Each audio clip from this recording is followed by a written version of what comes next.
সুপ্রিয় দর্শক, আসসালামু আলাইকুম। বরাবরের মতো হাজির হয়েছি আমি মোহাম্মদ সবুজ আজকে নতুন একটি টপিক নিয়ে। তো আজকে চলছে ফাল্গুন মাস। তো ফাল্গুন মাসে আম গাছে কী ধরনের পরিচর্যা করতে হয় সেই বিষয়ে আপনাদের সাথে সংক্ষিপ্ত আলোচনা করার চেষ্টা করব। প্রিয় দর্শক, অনেকের গাছেই কিন্তু আমাদের এই আম গাছের মতো কিন্তু মুকুল ফুটে গেছে। তো দেখতে পাচ্ছেন যে চারদিকেই কিন্তু প্রচুর পরিমাণে মুকুল ফুটেছে। দেখেন, বাগানের সম্পূর্ণ দিকেই কিন্তু গাছ ভর্তি মুকুল ফুটেছে। এখন দেখার বিষয় হচ্ছে যে এই সময়ে কিন্তু বিভিন্ন গাছে আমের মুকুল থেকে গুটি ধারণ করতেছে। এই যে এইরকম গুটি ধারণ করতেছে। যদি আপনাদেরকে একটু দেখাই, দেখেন যে এরকম গুটি ধারণ করতেছে। দেখেন এই মুকুলটাতে মাশাআল্লাহ কি পরিমাণ মুকুল আসলে গুটি ধারণ করতেছে। তো এইরকম কিন্তু প্রতিটা মুকুলেই কিন্তু এইরকম গুটি ধারণ করতেছে। যদি দেখায় আপনাদেরকে, এই যে দেখেন, যদি দেখাই, দেখেন।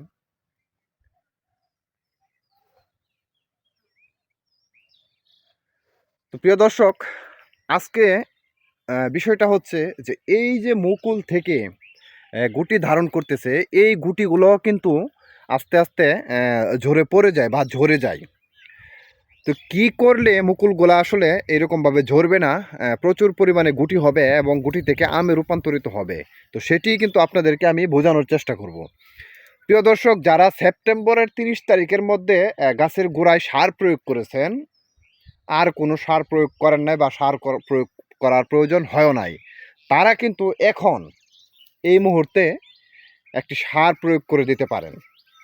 এতে গাছের গুটি ঝরা রোধ হবে এবং অল্প দিনেই এগুলার সাইজ বড় হয়ে যাবে। তো আমরা গাছের বয়স অনুসারে আমরা এখানে কিছু সার প্রয়োগ করব। সার প্রয়োগ করব অন্তত পক্ষে গাছ থেকে প্রায় 2 থেকে 3 ফিট দূরত্বে গাছের বয়স অনুসারে। আমাদের এই গাছগুলার বয়স প্রায় 3 বছর। তো এখন আমরা এই গাছগুলার গোড়া থেকে প্রায় 3 ফিট দূরত্বে গাছের ছায়াটুকু যের মধ্যে পড়ে আর কি, সূর্য খাড়া অবস্থায় খরা রৌদ্রের মধ্যে গাছের ছায়া যেটুকুর মধ্যে পড়ে সেটুকুর মধ্যে আমরা আসলে সার প্রয়োগ করব। তো এখন আমরা কী ধরনের সার প্রয়োগ করব সেটি আপনাদেরকে দেখানোর চেষ্টা করব। তো প্রিয় দর্শক, আমরা এখানে নিয়েছি ডিএপি সার এবং এখানে নিয়েছি আমরা ডিএপি সার, আর পাশাপাশি নিয়েছি এমওপি বা পটাশ সার বা লাল সার।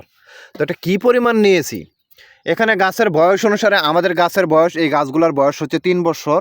তো এই গাছগুলার বয়স ভেদে আমরা এখানে যেহেতু 2 প্রকার সার নিয়েছি, সেহেতু আমরা এমওপি বা পটাশ 150 গ্রাম নিয়েছি, আর ডিএপি এখানে আমরা 150 গ্রাম নিয়েছি। টোটাল এখানে 300 গ্রাম সার প্রয়োগ করেছি। তো আপনারা চাইলে গাছের বয়স অবশ্যই 3 বছরের পর হতে হবে, কারণ 3 বছরের বয়স ছাড়া কোনো গাছে কিন্তু ফল নেওয়া যায় না।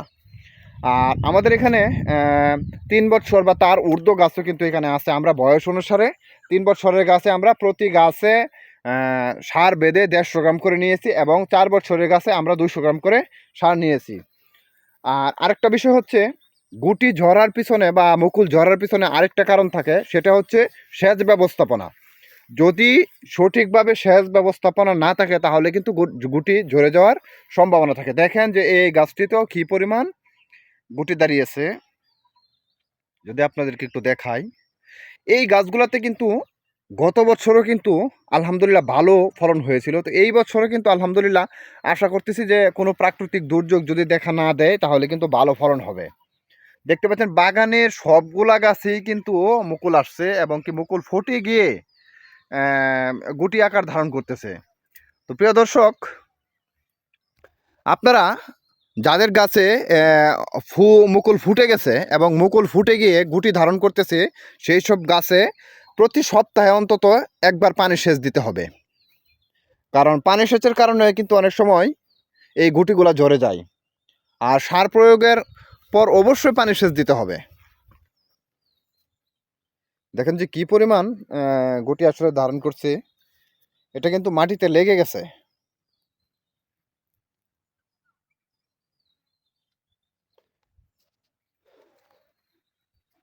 প্রিয় দর্শক, আসলে আমরা যদি সঠিক পরিচর্যা করি তাহলে আমাদের ফল টেকানো সম্ভব এবং কি অধিকতর ফলন হবে।